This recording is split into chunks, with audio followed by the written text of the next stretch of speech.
নমস্কার, আমি রেকি এবং Angel therapy master teacher Bhaswati Sengupta. আজকে আমি রেকি এবং অ্যাঞ্জেলের সম্বন্ধে যা বলবো তার থেকে বেশি আমি আমার ফোনগুলো সম্বন্ধে বলছি। আমি সকালবেলা একটা ফোন পাই, আমার একজন ভীষণ প্রিয়জন আমাকে ফোন করেছিলেন এবং আমার ব্লাড রিলেটেড একজন, যে সে জিজ্ঞেস করছিল যে যে জিনিস সে কোনো দিনই শোনেনি, যে কেউ কারোর অনিষ্ট করতে পারে কি না, কেউ কারোর ক্ষতি করতে পারে কি না।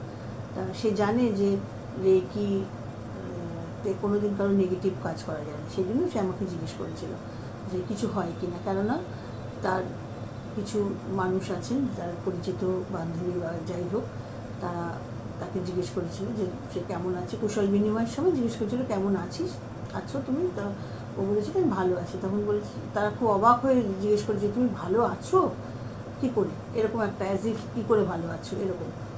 যাই হোক, তারপরে সে আমাকে কিছু ছবি দেখালো, বললো যে আমার সমস্ত সারা গা চুলকে, সারা গায়ে চিরবির করছে এবং আমাকে ওষুধ খেয়েও আমার এটা কমছে না।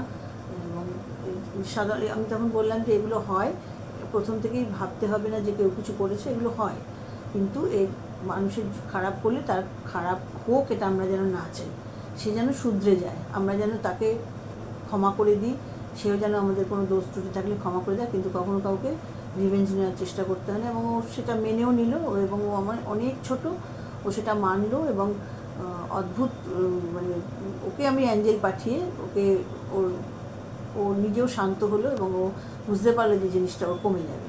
তো এই জন্য কখনো মানুষের ক্ষতি করার কথা ভাবনায়ও আনা উচিত না, ভাবনায়ও আনতে হয় না। এবং যখন রেকি আমরা করি, রেকি করলে কিন্তু মানুষের ক্ষতির চিন্তা সত্যিই আসে না।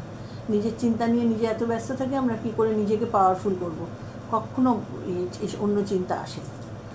নমস্কার।